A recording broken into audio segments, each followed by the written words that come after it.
that are non-mathematical. Sometimes I feel the only way I know you is by how good you are at factoring or something like that. All right. A hockey team plays in an arena with a seating capacity of 15,000 spectators. Ticket price set at 14 bucks. Average attendance in recent games has been 9,500. A market survey indicates that for each dollar the ticket price is lowered, the average attendance increases by 1,000. Find the price to maximize revenue for ticket sales. That sounds like something useful to do, right?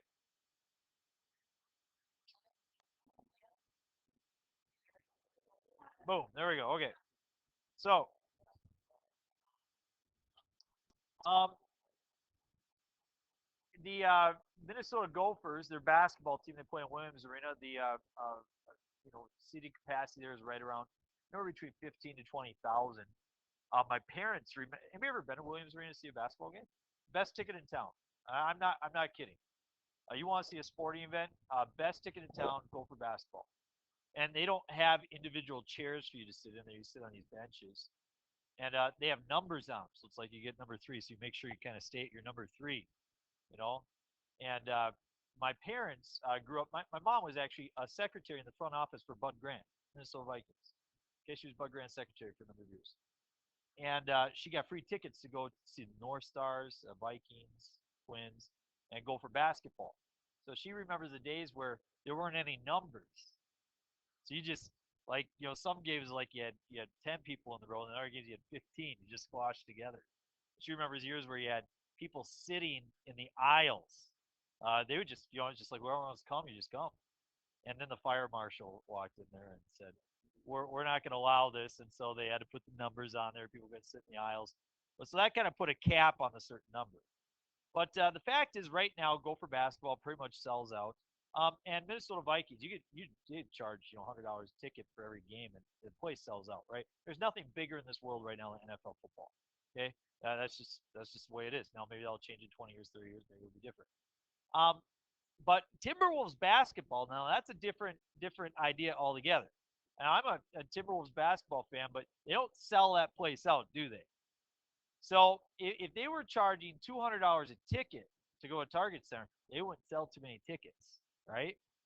But so they maybe move it down to say $50, okay, or 25. But should they move it all the way down to $1? Why? They won't make any money. I mean, whether it's $5 or $1, I mean, people aren't going to come just because it's $1. So what's that kind of optimal number so that they can uh, maximize revenue? Now, here's another question: if people are showing up to the game, what else might they buy? Food. So there's a lot of variables in here. We're just going to focus on two, and that is the attendance and the ticket price, so we can figure out how much money they're going to make, and what is the optimal number to have in that situation.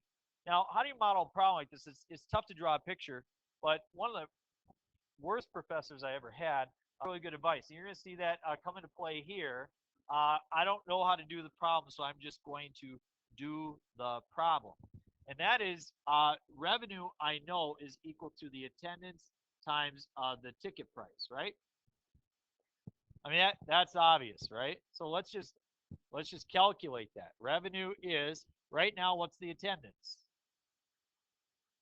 9,500. What's the ticket price? $14. Well, we're going to change that.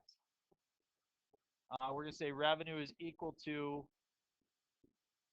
what are we going to do to the 14? We're going to subtract what? Let's subtract 1. X, way too complicated for me. I have no idea. So we're going to subtract just 1. And if I subtract 1 from the ticket price, what am I going to do to the attendance? Add 1,000. Because it says that for each dollar, the ticket price is lowered. So if I lower the ticket price by $1, the attendance goes up by 1,000. We'll try it again. Revenue equals 9,500, and then 14 minus. So let's say I do it again. It's gonna be minus 2. So it'll be plus what? 2,000. Hey, I see a pattern. Revenue is equal to, let's see, 14 minus 3 or sure 5. You can go 5, whatever you want. 9,500, and that'll be plus 3,000. So I'm just doing the problem. I'm just figuring out what would generate revenue. And so maybe now I could write an algebraic expression. Revenue in terms of X is equal to, does the 9,500 change? So I should leave that the same. Does the 14 change? Oh, I should leave that the same. But Matthew said we should have a 14 minus what? X. I'm ready for that now because now I know what to put in this box here. What do we have? 9,500 plus what? 1,000x. Yeah. Okay. I like that. Well, if I multiply that out, what degree is the equation going to be? First degree, second degree, third degree? Second degree, and second degree makes what kind of shape? Parabola. And so I know how to solve that stuff. So now coast is clear. I'm home free, right? No big deal. So therefore, the revenue in terms of X is equal to, I'm going to multiply this out. 9,500 times 14 is 133,000. I only know that because I did the problem earlier. Not.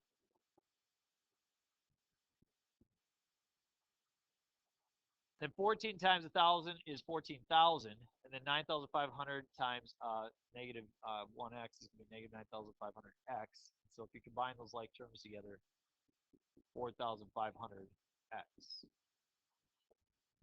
And 1,000x minus or times negative x is going to be negative 1,000x squared. So I have a second degree polynomial, and you said it makes a parabola. It writes it up or upside down? Upside down. And so does it have a max or min? It has a max, and that's good news because I'm looking for a maximum. And the coordinate will be xr of x. I've been watching a lot of people in their work, and they're not drawing the boxes. And that's fine. You can do what you want. But if you're not getting it right, maybe you want to change your approach. XR of x, how do I find that spot?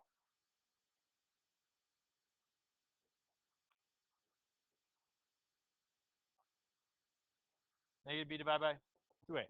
That's easy. Negative 4,500 divided by 2a, negative 2,000. My second grade math teacher told me that when you have big numbers like that, you can cross the zeros off, and then negative divided by negative is a positive. And 45 and 20 are both divisible by 5. So I get 9 over 4, which is 2.25. So that's my x value, 2.25. Does that answer the question for me? No, the question is what? What am I trying to do? Maximize revenue. It says find the price that maximizes revenue. So the price is when x is equal to 2.25. So x is 2.25. Okay? Well, does the first part represent the price or the second part represent the price? Second part. So 14 minus 2.25 is going to be $11.75. That's the price per ticket that will maximize revenue.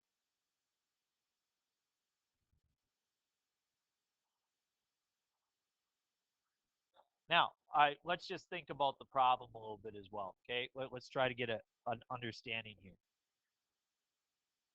Look at this equation right here, folks.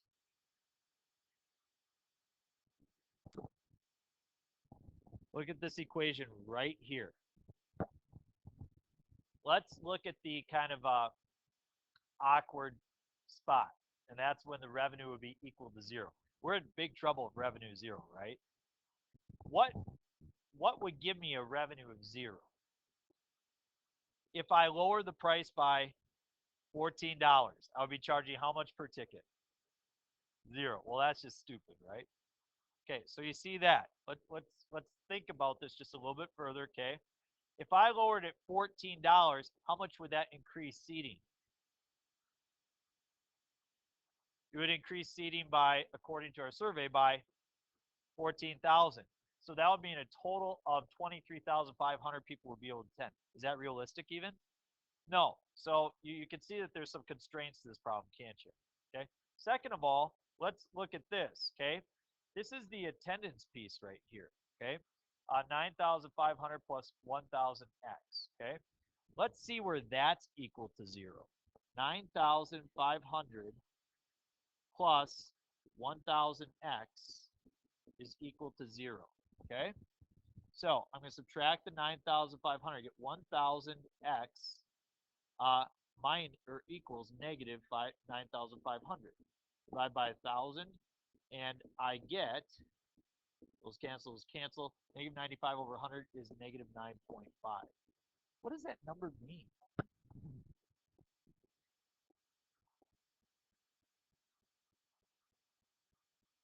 We're going to end up with $0, but here we got to think about why. Okay, that's when the attendance would be 0 if x would be negative 9.5. If we raise the price by how much? $9.50. Remember, x represents the amount that we're going to change it. Well, instead of dropping it, if you 14 minus negative 9.5, if you're charging $23.50 a ticket, it says that there's going to be 0 attendance. So you might say, well, I don't care if people show up. I just want to charge money. Well, go ahead, go ahead and charge $15 or $16 or $17, but you better not get up to $23.50. You're gonna have a no-show, right? Okay, so there's some parts of this question that are important that we're not really asked to find, but they do come up in your assignment if you choose to do that problem. Okay, last one. Rectangle is inscribed in a semicircle, and semicircle has a radius of 16. What should the dimensions of the rectangle be in order to maximize the area of the rectangle? And I didn't state this in the problem. We're going to say that the base is along the x-axis. So if the semicircle, which I'll draw in blue, has a radius of 16, that means it goes through negative 16, positive 16, and positive 16.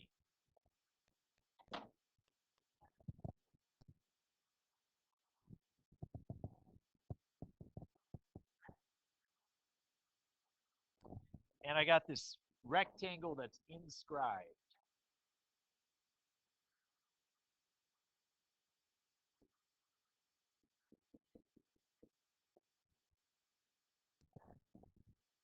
So I'm going to say the area, because that's what we're trying to do. It says maximize the area. Area is equal to length times width. Or we'll change it for this problem. We'll call it base times height. A for the day, who can tell me what the base is? Was anybody paying attention yesterday? 2x, yeah, because I am exactly x units in this direction, and I am, x units in that direction, which is a total distance of 2x. Who can tell me the height? Why? Why? Because I want to know. But that doesn't really help me because now I have area is equal to 2x times y. I don't want two variables. I want one variable. I got to get rid of the y. Because I want it gone. So you tell me, how can I come up with that variable that's not x? How can I come up with that variable? Who's going to have the genius aha moment here? Oh, excellent. So Jack starts to see it. I need an equation for the semicircle, right? Give it to us. Oh, yes, you do, because you took section 1.8 from me and you did this on a test. Everybody is tested on this. No, that's the area. That's area of a circle. I'm talking about a formula for a circle, the equation of a circle. X H, yeah, but the center is 0, 0, so we won't make it so complicated. X squared plus y squared is?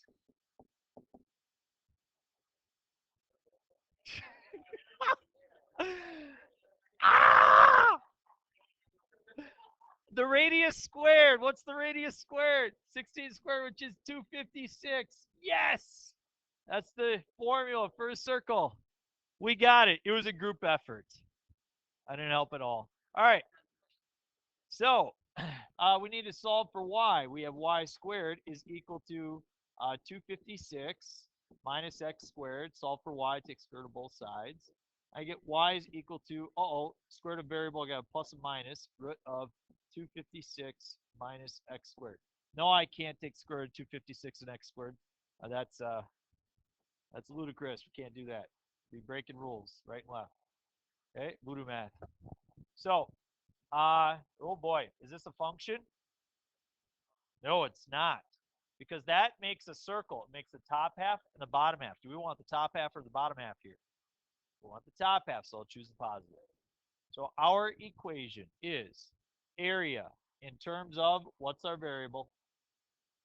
X is equal to the length of the base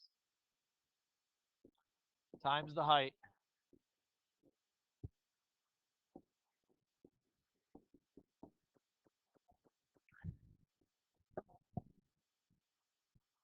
Do you know what that looks like?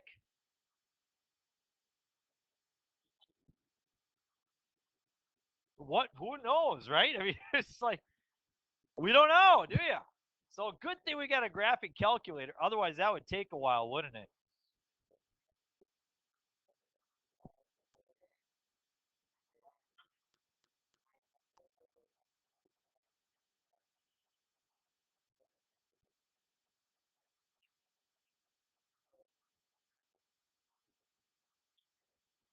This is a fun day. We've never graphed something like this before. Who knows? Maybe it will change your major or something. All right, so we're going to type in 2x times the square root of 256 minus x squared. Now, before I press graph, I'm going to think about the problem and realize that I want to be able to see it. So I should think about what my x values could be. What's the biggest your x value could be? 16. So I'm going to change. I'm going to go to window, and I'm going to say x min is negative 20, and x max is positive 20. I'll for sure see the window, right? I'll see the graph now. But now I got to change the y value. What does y represent in this problem?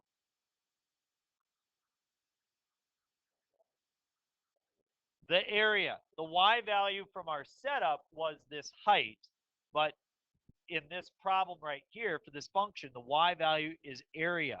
So we got to think about the area. So I want to come up, is it in the tens, the hundreds, the thousands? What is it? So let's just pick a value. What should x be? Sure. Well, fine. We'll choose 2, but like 1 would be really small, right? I mean, we're not gonna get much of a, you know what I mean? Well, sure. We'll go with 2. So what's the base? If x is 2, what's the base? 4. And if x is 2, what's the height?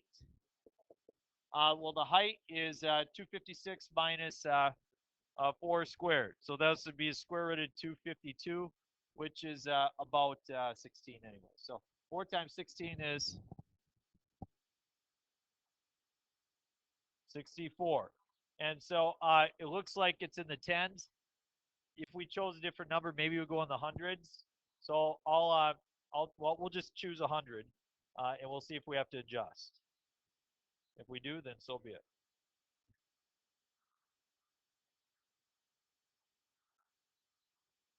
And I'm going to graph. Oh, I can't quite see the top, can I? Looks like 2 maybe wasn't the best choice in the world, so we'll just change it a little bit here. I'm going to change my y min and y max to go negative 500 and positive 500. Then hopefully I'll really see it very well. Now I press graph.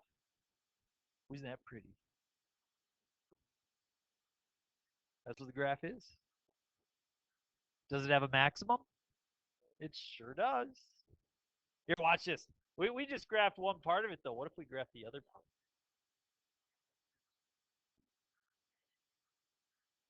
In grade school, we would say it made a figure 8.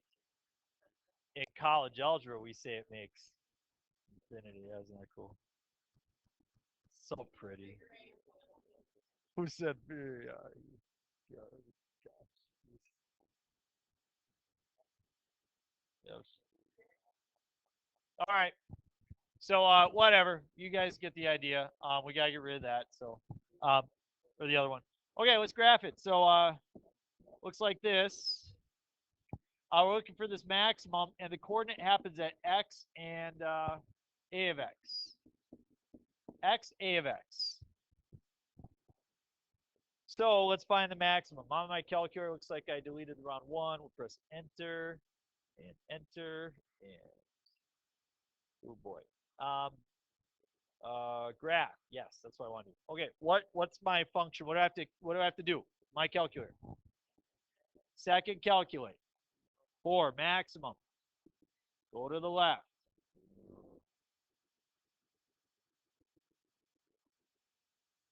Enter. Go to the right of it. Enter. Enter on guess, and I get 11.31256.